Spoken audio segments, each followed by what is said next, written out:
Nakakadalawang bakasyon na ako pabalik ng Pilipinas sa unang bahagi pa lang ng 2026. Pero this time, may twist.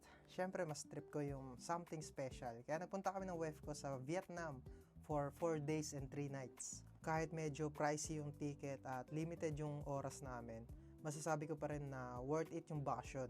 Siyempre, kasama ko yung favorite person ko, kaya sinulit talaga namin yung every moment na nandun kami sa Vietnam. At hindi lang to pala basta travel. Syempre, art-related channel talaga to. Meron akong dedicated na artwork na ginawa para sa day one experience namin. Pero syempre, mapapanood mo lang yan sa YouTube channel ko.